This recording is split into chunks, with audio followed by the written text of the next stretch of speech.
I'm Christy here at My Artful Adventures, and today we are in an event. It's called Let It Flow, a watercolor gathering. A lot of us are paper crafters, but there's so many things that you can do with watercolor techniques for paper crafting, because so many of our products are water-based products, and so it gives us a chance to do all kinds of fun techniques and do, you know, different things with water. And I'm going to put you down here to the desktop. We're going to do a couple of things. I'm going to do a couple things first, and then I want to do some easy little watercolor houses, okay? And so let's go down. Let's get down here to the desktop. You guys, you know, coffee filters. We see coffee filters all the time. It's one of the things that people are doing, you know, coffee and tea dye techniques.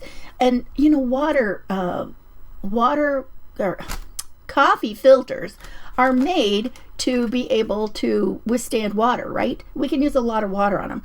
And so I thought, you know, this would be kind of fun to just play around with some waters on here. So first, you know, when you're gonna use watercolors, you want to spritz them a little and kind of wake them up.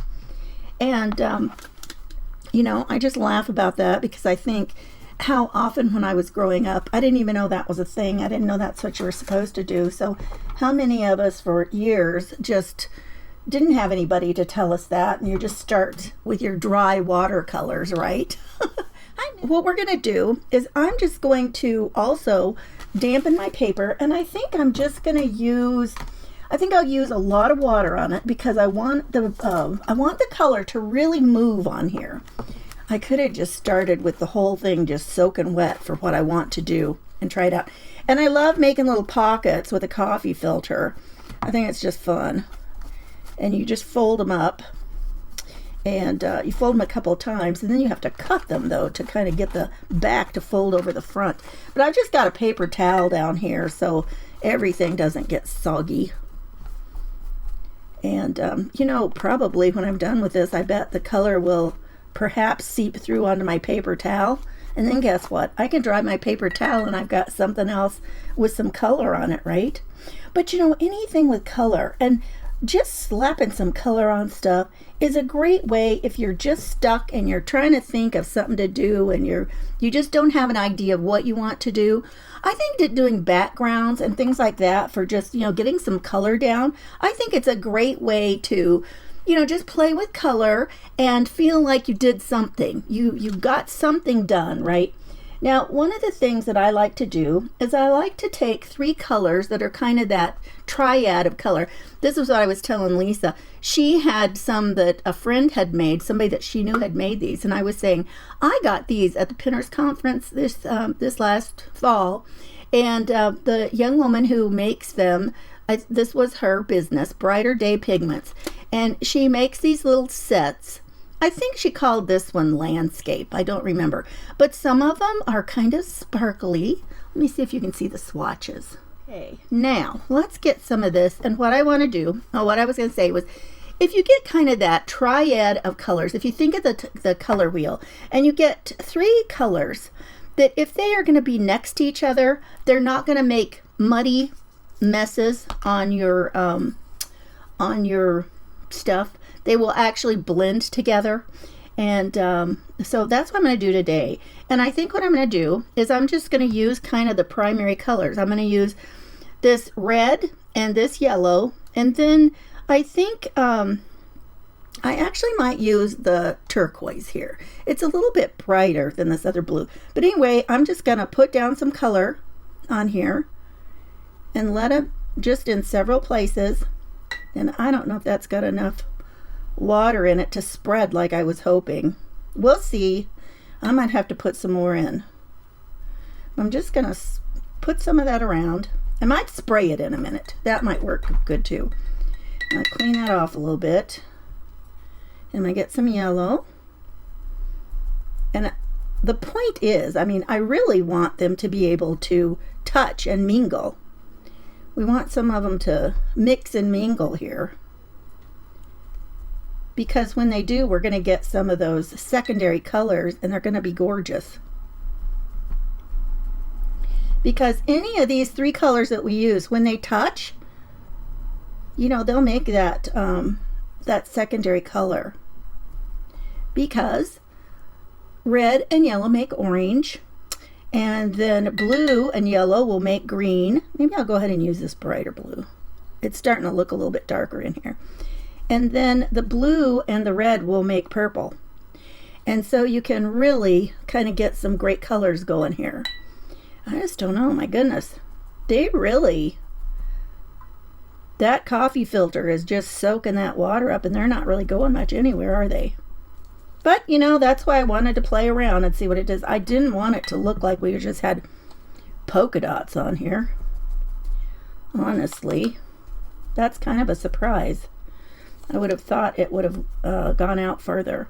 But, like I said, we can put more water on. Look how vibrant that red is, though. And so, you know, when you're doing something like this, you could do this on watercolor paper. Let's go ahead and try and spritz it now and see if we can't get it to move a little bit more.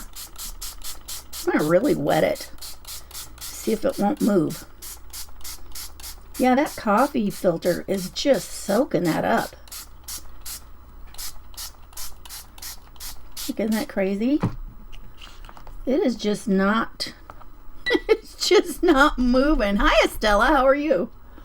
It's just going to sit there, you guys.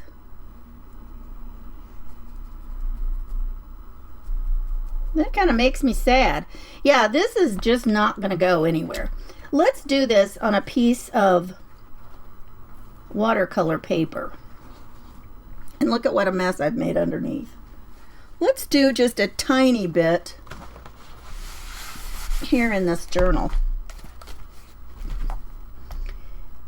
And I'm just going to put some water down here and soak it good. Let it be able to move right away when we put down some color. Okay, let's see if we can get it to work this time. Let's try it. So, and I think this time I'm going to try something a little bit more, not that bright red. I think I'll use this other softer, this one that says red mica. Let's use some softer colors on this. See, look at that. See how that's moving? Because it's moving with that water. Look, that's pretty. Okay. And then let's try, well, this yellow is kind of bright, but let's try it. Boy, they're just not moving, you guys. What in the world paper have I used before that stuff just really moved? And this should mix a little bit and give you kind of an orange color in there. Looks like I'm going to have to mix it on my paper myself, right? Who would have thunk it? And then let's try this other blue here. We've got some kind of softer colors. Ooh, that's kind of got a lot of gray to it. I was not expecting that to look like that on that paper. But you can see by doing this, you really get a soft look, and you could cut these apart. You could use them for tags. Oh my goodness, Nicole. Did you guys see Nicole, what she was doing with her, I'm going to put a little bit more of this in here. She had used some colors for a watercolor background, and then she went ahead and cut them apart for some tag backs. And I thought that's kind of fun. You know, honestly, I have no idea what kind of paper that I've used for doing stuff like this before, that it moved so much better than today. Anywho, you never know, right? Let's put a little bit more blue. Or blue. Yellow. Oh my goodness. Okay, now that's starting to look nasty and muddy over there. But when they go together, I am just really shocked, because I would have thought they would have... See, now you're getting some of that orange. That's mixing there. This should become some kind of a green color. That's kind of a muddy green, actually. That's not what I would have thought. But, you know, it's just fun to play around, right? Oh, Nicole, I'm glad you had fun doing that. It was really fun. Hi, Diane. Pat, is the paper towel absorbing? Let's check that paper towel out. You're right about that. Let's check it out. The paper towel might turn out better than the other thing. Look at that. Here's the one that was under it. Yeah, look at that. It just stayed. It stayed on that coffee filter pretty much right where we put it. Well, and so did the paper towel has too. I wonder if it'd move if we sprayed it more. But you know, that's the thing. You just play around with your products until you figure out things that they work. Now, this is getting a little bit of, see this orange over here? This is turning orange. That's pretty. And this has got a little bit of a green color. Oh, here, we're finally getting some purple over here. Where the yellow and, why is it purple?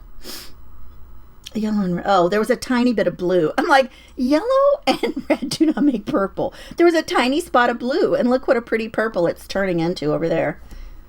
So, you know, I mean, it's finally kind of coming together like I'd hoped that some of it would. But, yeah, and you never know until you play around. And, I mean, when this dries, I mean, I wouldn't throw it away. I mean, because it was fun watching Nicole, and when she cut some of her stuff apart, you would never notice what it had looked like to start with. This one is even a lighter. Look how pale this one is. That'll be interesting to see how that dries, because a lot of the darkness right now is just because it's wet. So you just never know. Yes, this one. Are you talking about this, Susan? It is. It's looking more Eastery, isn't it? Looks kind of like Easter eggs. Yes, Linda. I know. I agree. I agree, you guys. All right. Let's move on. So that was a couple of things I thought would be fun to play around with, some water and watercolor. So now I want to do some little houses, and I considered just drawing some, and you can draw fun little wonky houses. You know, that's the thing. If you say they're wonky, it doesn't matter what they look like, right? Doesn't matter if they have not straight lines or whatever. You can make them however you want to. But I've shown you some of these stamps before from Art Impressions, and I thought, oh, I should get some of those out and work on them again. That would be kind of fun. So this is just some Canson watercolor paper. It's 140 pound. And you know what? I'm just going to leave it on here, I think. No, I should probably take one off. I'll take a page off. And I'm here. This will just kind of keep it down. It should help keep it from buckling up so much. Now, the one thing about this, when you're doing small pieces, like if you had them cut like as a card size for making a card or something, or even anything bigger, even if you wanted to do it bigger and frame it later, what happens is when you put these little edges around, when you put tape around the edges and you paint everywhere, and then you've got your painting, once you remove the edges, you've already got this instant border, which is really kind of a cool thing. Now, what I'm doing today, I'm not doing one simple little scene today. I just thought I'd play around and I would show you some more of these this technique. I think it is a lot of fun. But this is the company Art Impressions, and they're all unmounted stamps. They come like this. And I wanted to mention to you that when you're using a stamp like this, you've seen me use the little things that are like a little foam piece that we put underneath. And I've talked so many times about how that piece is important to get a good impression when you are stamping something. But a lot of times that's because the stamp itself did not have a cushion. Now, many of you might remember that when we used to have a lot of stamps that were on wooden blocks, they had like this cushiony thing.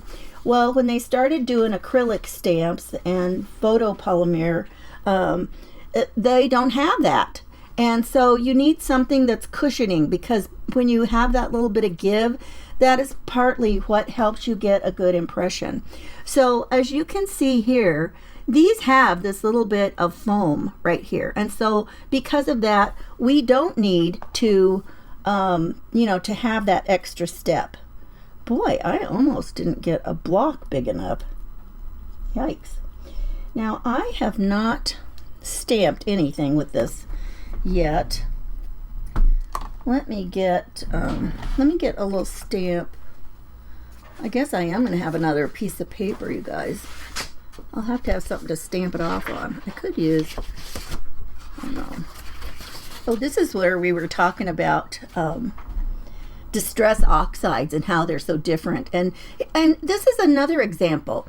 Distress oxide ink pads, when you add water to them, this is what they do. And that's kind of where the magic happens with them. And you can see how they start to, you know, separate, and all these fun colors that you get with distress oxides. And it's just such a fun look. So, I mean, there again, that's another thing that you can do with, you know, water on water-soluble products, right? Okay, I'm going to put this down here. I'm just going to stamp a little because, and one of the things, if you have a stamp that you haven't used yet, if you like stamp it against your skin, you're kind of seasoning it. Hello, Liz. I was going to ask you how you're doing. I think I got lost with your situation. I hope you're doing good. Okay, so I'm just going to stamp this off. Okay.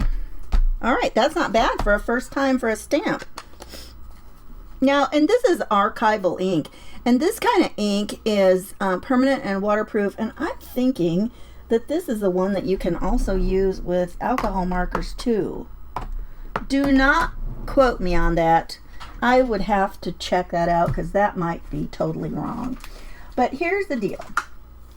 If you take one of these, if you put two, oh, there went that. I'm going to use this dark brown, and I like to use Tombow markers, and I've got a bunch over here. But if you will take, oh, I do need that back. Oh, my arms almost aren't long enough. It flew so far under there. This is what we want to do. We want to color this twice. We're going to put on, and now I don't remember which one's supposed to go on first. You want to put this dark blue on here, and then we're going to put this brown one on over the top of it. We're going to combine them. And it gives us a much richer, more natural look than just like putting on black or gray or anything like that. Okay, so we've got one. Let's do the other one. I mean, just right on top of it. And that seems so odd. But it really, it's kind of genius. So I'm just going to put this on here, rub it across. And now I want to stamp it off at least once, because we just don't need all of it. And I think I'll try to work, well, let's just work kind of right here. And there's our little house. And so now what we want to do is we want to start, oh, let me put you down closer, you guys. Sorry. Oh, okay, Liz. Next Monday. Okay. Alrighty. Thanks for letting me know. Let me see here. What was I doing? Oh, I was going to put us down closer.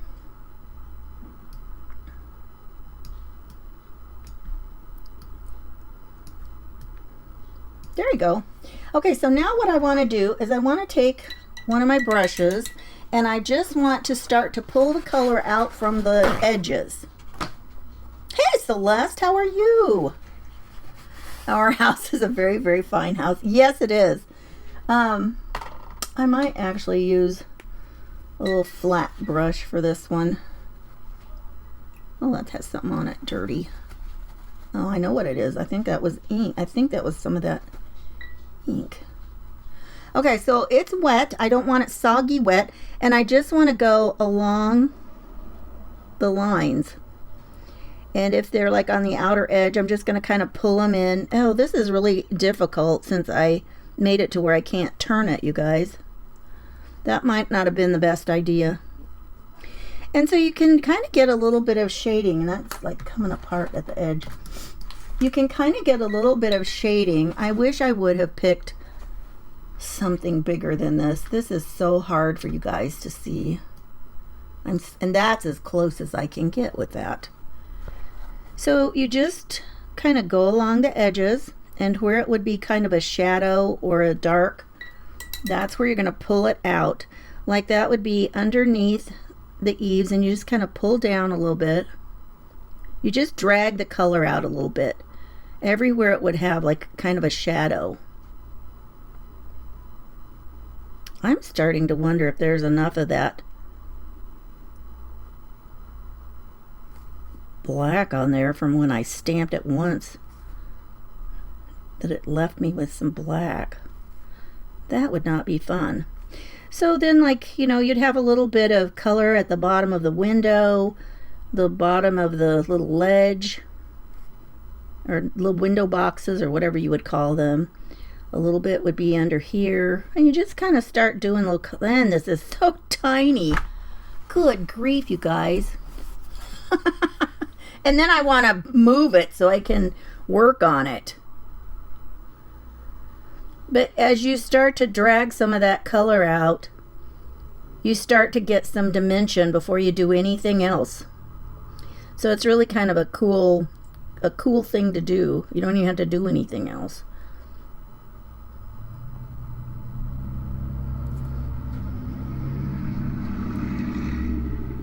My goodness.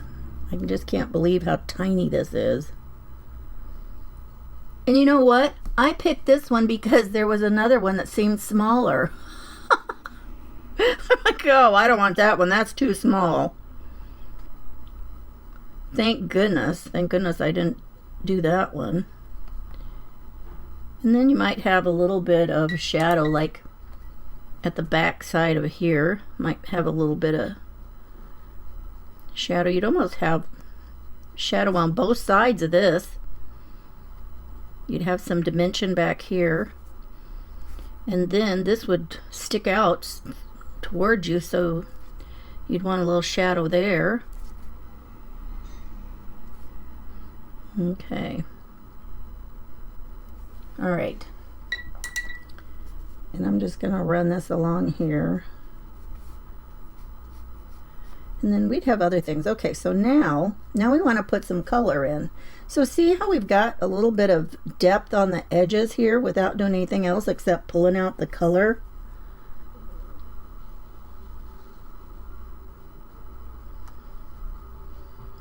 Oh my goodness, that is so tiny.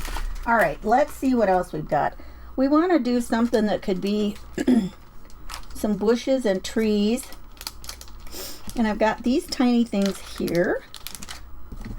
This actually could be like a nice size for bushes around the house, but you know what? Let's go ahead and paint our house, or color it in anyway.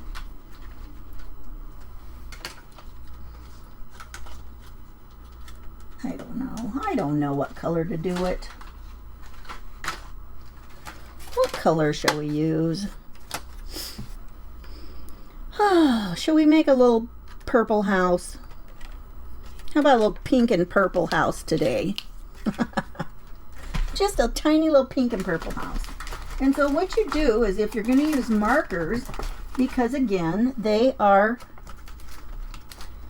water-based, and so all we have to do is put a little bit on here. That's a terrible sound. Pink and purple. This is gonna be a wild looking house, isn't it? And let's see, let's put let's get a little bit of brown for the door, maybe some of that wood stuff on the outside. What else shall we put on? I don't know. Let's get going with that. Well, it's half an hour. We've been on half an hour already. Well, we could do that. You know what? Let's do a little bit of the roof brown too. We'll kind of work down. And so you just take this, and you don't want it too soppy wet. I think I got that too wet. So you mostly just get that in there, and then you're just putting a little bit on here. And it just doesn't take much at all. And then we're just going to put this on.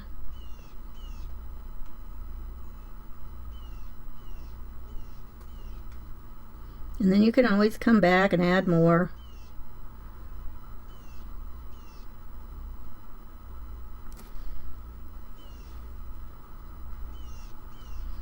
And the fun thing about this is you can do whatever kind of colors that you want, right?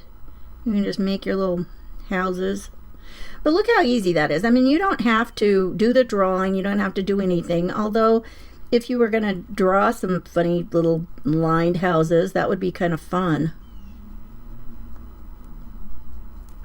And then, remember we talked about you'd probably have darker back here. And a lot of times you want to make sure that, which I didn't, leave some white so that it will make some natural highlights. And I didn't even do that on here. But, you know, I mean, if you haven't filled it all in, you've still got lighter spaces in here, all right?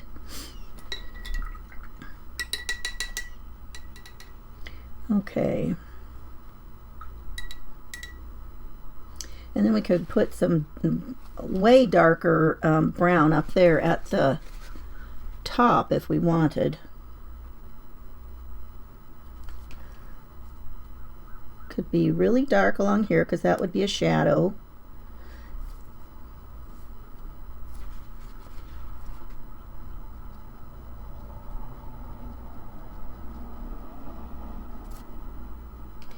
And you could just even kind of put some little, like maybe that's a stone fireplace up there. We'll just kind of dab some darker spots. Oh, this is so tiny, it's hard to do any dabbing. Oh my goodness.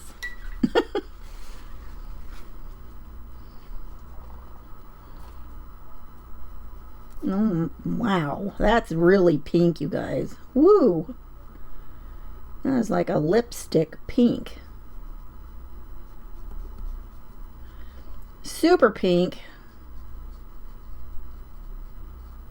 And you know, that's kind of the fun thing though about watercolor is you just lay it down and you get different levels of, you know, lights and darks, and that's what makes it so pretty, I think anyway. And you just get a little bit of water. Just swirl it around over there. You guys, I have not done any of this in so long, and now I feel like it. Now I feel like I haven't done any in a long time. But I really like this. And you know what? Don't ever feel like if you haven't, hi Jeanette. Thanks, Lori. Don't ever feel like just because you didn't draw something or you didn't start it out, don't feel like it's not yours. You know, you're spending the time to do it. And this is why people make these things for us, is so that we can enjoy having some creative time. We don't have to feel like we have to do everything from scratch. This is really messy looking, you guys. Talk about wonky. I didn't even have to draw wonky places. This is going to be wonky on its own. That one side over there really, well, maybe we got a really heavy shadow over there. Who knows, right? For some reason, that corner really is getting some shading. And you know, you could come back in and kind of give a little bit of definition under here, even with this other color, the pink color. Because it would be a little bit, you know, darker if that was extending over the edge. And then let's get our little door. And we could do the trim too. Got our wooden door here. It's not very dark.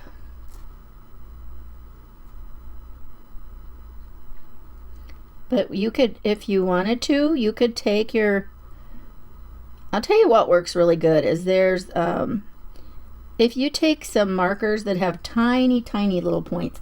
Now these, like Tombow markers, do have a small edge, and you can do, oops, sorry, you can do a tiny bit of like line work in here if you wanted to. But they also have another kind of even smaller marker. Hang on, let me see. I think those are back here. Hang on a second. I'll tell you what they are, because they work super great with these.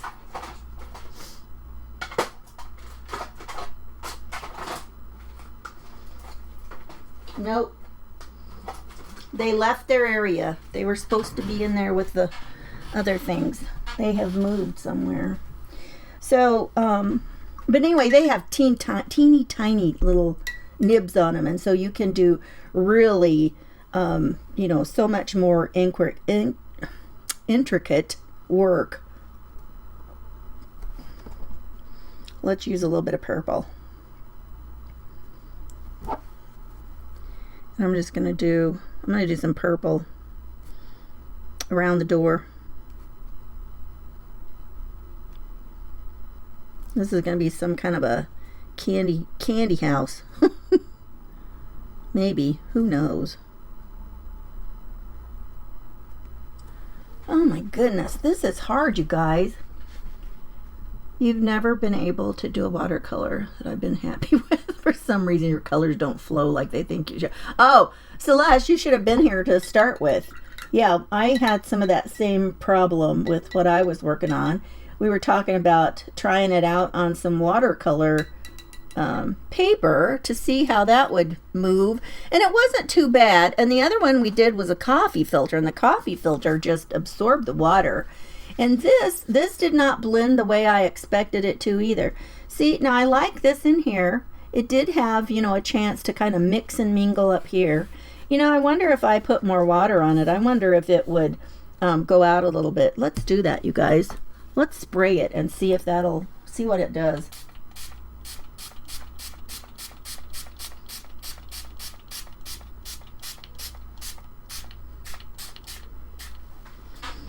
Okay. We'll come back to this. Before we're done, we'll come back and see if it has done any more mixing and mingling. I think it is starting to, actually. That would be cool. So I just wet it down some more. Yeah, see? It's like soppy down here. So we'll come back to that and see how that's working out. I got to leave this kind of flat. Actually, let me... that has got a puddle. Hang on.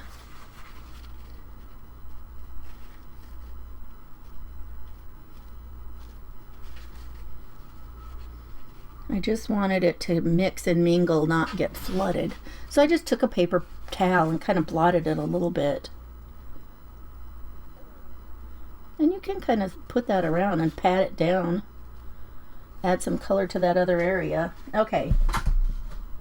Now we'll come back before we're done and see. I'm last tonight, so that's where we are with that. Okay, let's use a little bit of some green and make some ground. Now this, let me see. Let's use a little bit of blue kind of for the windows. Or, gosh, I wish I knew where those other tiny markers went, because you can, you know, you can make window panes in here even though you're not you know, doing a lot of other detail work. There's still fun stuff you can do.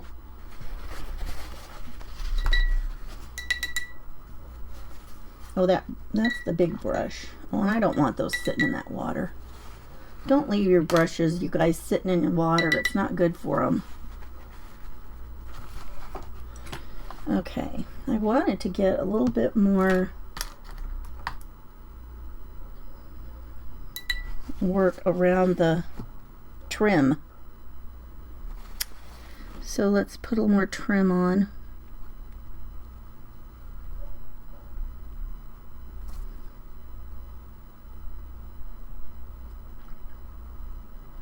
And you know what?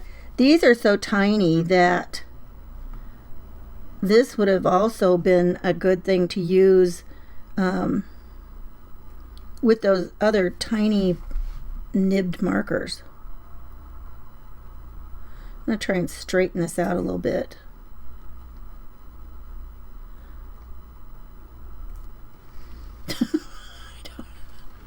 I don't know who's living in this one.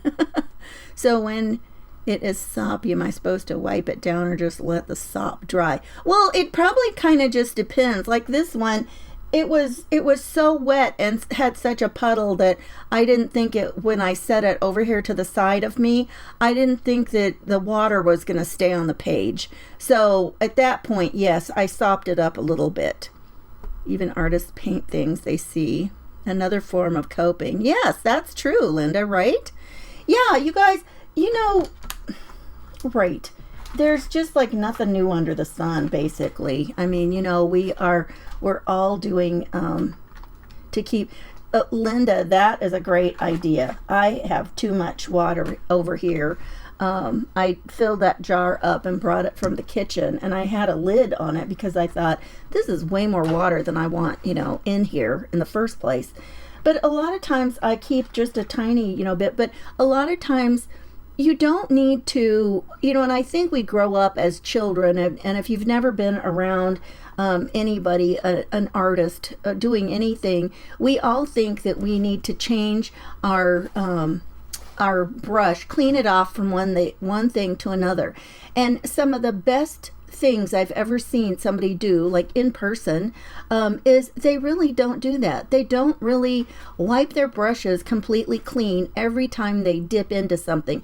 And they have the most beautiful paintings, and they can get through their stuff so much faster than those of us who, you know, we're always doing a little bit of this and cleaning it off and then getting the new color, just like you've seen me do tonight, because I'm just used to doing that. And I wish I wasn't. I wish that I would not do that. But you know, you just get used to that kind of stuff, and you know, you forget you're going to try to do better, right? Now I'm going to put a little bit of green on here. This is kind of dark green, and I want one that's a little, I don't know how these are going to look on there. Let's see how this one is. Well, that doesn't really look like landscape material, does it?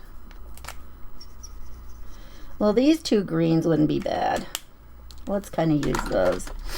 And so I'm going to put some, actually I think I'll put some brown down on the bottom for some ground. Let's do that. And just put it kind of around the house.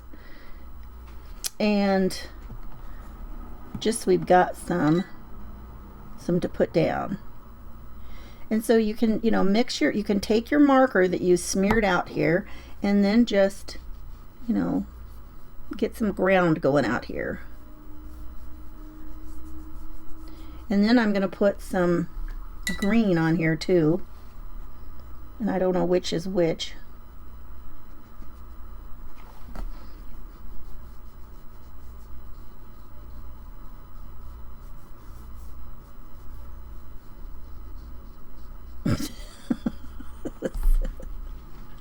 Hi, Becky. How are you?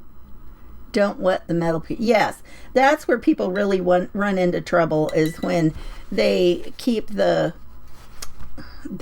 I can't even think what you call it. There's a name for it. There's a name for everything, right? Did you say I'm using, yes, Tombow markers. And the reason, Celeste, is they really are juicy. And so to start with, you can lay down some color, and they really, it's easy to use them for a technique like this. And even if you're using them for other things, if you were to put, well, here, I'll show you. Let me just show you.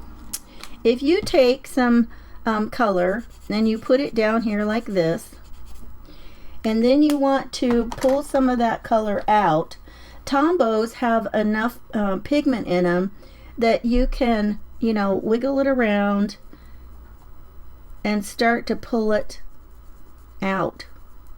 And that's why it works really good for this kind of a technique. I mean, it has a lot of pigment. I mean, look at that. So you get this, and not all markers are created like that. I've had plenty of markers that there's no way that you could do this. And before, there was another, so the lady who is kind of, like, they lovingly call her the Queen Bee, Bonnie Krebs, who is with Art Impressions. She has been doing this for a long, long time. She is basically their, their designer of all the fun little drawings and everything. And years ago, she was using another one, the Marvy. Well, it was that other one I started with. These, the Marvy La Plume 2s, and those were great too. And while I had some of these and we used them like that, there was another lady I knew and who she does all kinds of really bright and colorful things. And she was the one that said that Tombow markers for the things that we were doing in a class that I was in with her. She was the one that said Tombow markers, have such great pigment. And so I thought, oh, okay, so that's kind of like that. Well, now Bonnie in her business, she has gone to using Tombow markers, and I believe that she has a deal with them, because now she's got sets that she uses. She doesn't use a ton of markers. You don't have to have a ton of colors to, make cute little scenes like this. You don't have to at all. But I feel like I'm an ad for someone. I don't know. But, it is interesting to find out that there are markers that have that much pigment and whatever makes them, probably water, to be able to, use them in a manner like this. Because, like I said, not all of them do. And I've had some that didn't. And I thought, oh, I have a whole bunch of these markers. I'm going to use them like that. Well, I couldn't because they didn't. Feral, thank you. I started to say that, and then I thought, no, that doesn't sound right. Thank you, Linda. So let's get some little, oh my gosh, did I already, oh, whew. I thought, did I already pull that one out? And then I don't know what I did with it. So now you can also just take these, and you can color right on them. And then stamp them around.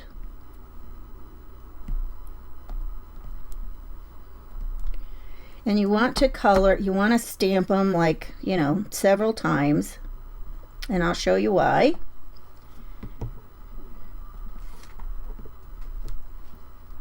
We need some more stuff down here. I need some grasses. Let's use a different, let's use this other green as well.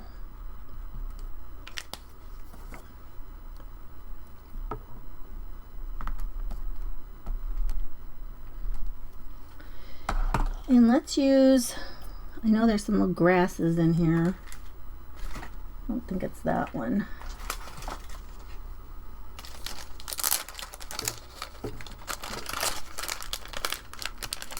This is such a tiny little scene. We don't need grass that's very big. The grass on this is going to probably look more like a bush. And that's okay.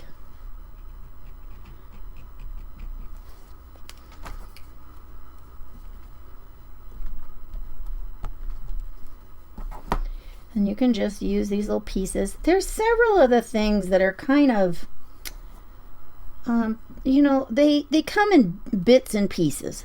And so a lot of these you can put together and make yourself little scenes. And you just have, it doesn't take very many to be able to, have a collection like that. Okay, so now what you do is now we're going to take our water on our brush and we're just going to dot these on. Now you just dab and dot. And you just get enough water on here, and then it starts to just blend these out.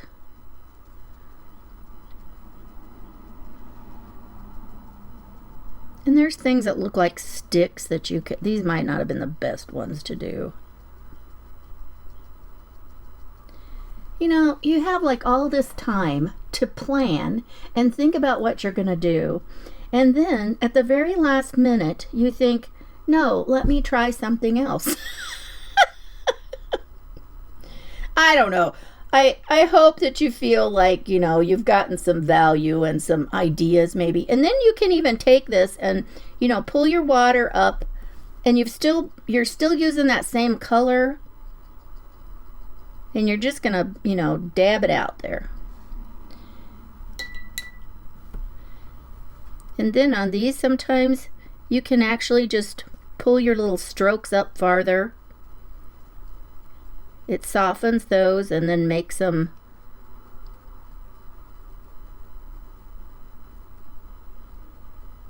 kind of longer, and you know, just make them kind of, it's like accidentally intentional.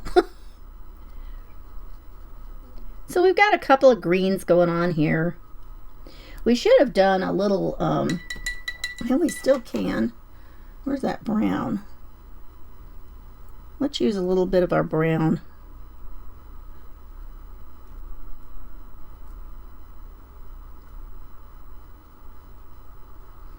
And I mean, depending on how far you were doing, if you were doing a little card, this might be the edge of your card, right? So you're just going to take that down there, and maybe you could put some more little grasses along the little path or something, and we'll make some little flowers on here too.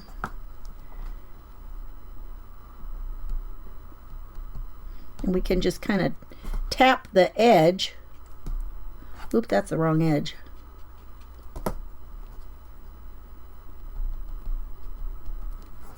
So that we've got some more stuff there. It's starting to look kind of funny with my... This was not a well-composed scene. It's like picking out your work clothes the night before work. And when you get up, you're thinking, nah. Oh, I love that, Linda. Oh, I think that's a perfect example. So, you know, you would have had more down here, but you can just take these, need a little more water. So you're just dabbing that into that, just the tip. We just want the tip of our brush in the water. We don't want too much. And you're just softening that out. And sometimes you don't even need to do it, depending on, you know, where you've got your, where you've stamped and what you want it to look like. This looks like a hot mess. Oh my goodness, you guys. So, let's use some little, here's a little thing that's got some little flowers. Or actually, this is so tiny. These are tiny flowers, but our stuff is so tiny that we could actually use those tiny dots and it will look like little flowers. So let's use that one. And let's see. Let's use, oh, and I've got a good sky tip for you too. Hang on a second. But this is kind of key, is to stamp things more than once. Because then you've got some depth to it.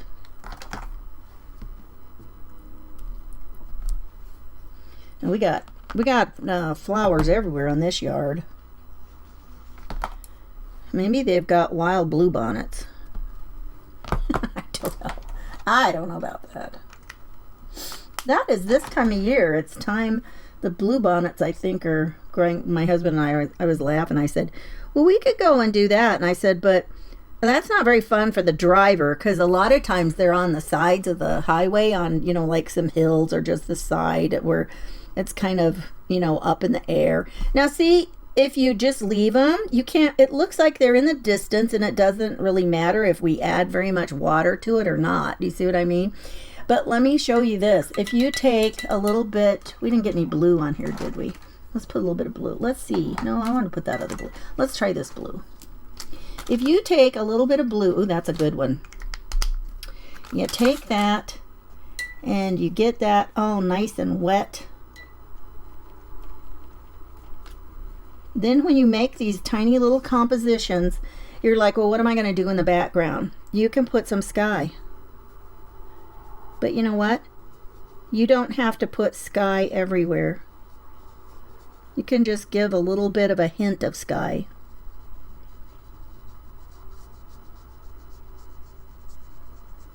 Like if this was your card, you wouldn't have to do the whole thing.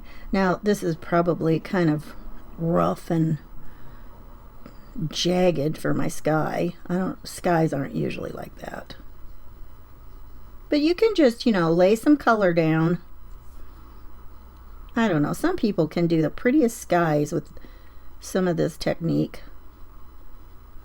You guys, I'm going to have to practice. I'm going to have more practice at this. I love doing it. I think it is so much fun. But that's the tip. You do not have to like completely fill something up to make sky. Have you ever been to? No, I've never been to Martha's Vineyard. They have those little colored Victorian houses. Oh, wouldn't that be fun? While you're stamping the stamps 3 times when using the markers, because it gives them some depth and dimension. And I'll show you again. What was I using blue? Let me show you, Martha. When you do it like this, if you just stamp it once, then it's like just kind of, it's there. But if you stamp it like about 3, and sometimes you can kind of go in a little circle. And I mean, you can stamp kind of even up to about 5 times. And then you can still use a tiny dab of water. And, you know, just kind of dab a dot.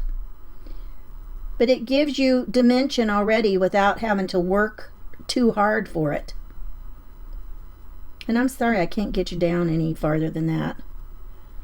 But now you've got some that looks, you know, darker, like it might be closer. You've got some that are, you know, back farther. And, you know, so it's just a fun technique, you guys. And, you know, you might have stamps that you could try this with. Try bigger ones. Try some bigger stamps to start with. You'll be happier. I wish I'd have pulled out one that was bigger. That would have been fun. They're in full bloom. You saw some yesterday afternoon. Oh, Missy. Yeah, I kind of wish we'd have gone, but yeah, I just thought you know, I'm the one that always gets to see him, and I'm just like going, oh, there they are, you know, while he's driving down the highway, and I'm like, oh, that's not very fun for him. So he probably doesn't even care. Right? That would be, but yeah, they are just beautiful. There they are. That's easier than masking. To do it like this. Is that what you mean? To like stamp them several times? And I mean, that's like, and that was what we did down here too. And so we've got different levels of how dark the tree. See, we didn't even have to work that hard on doing this. We've got some lights and darks right here, and all we did was stamp it several times from the same, you know, inking of the stamp. And then down here, a lot of it, I didn't even put that much water on. But anyway, I hope that you've enjoyed this too. Thanks so much, you guys. Take care. Good night.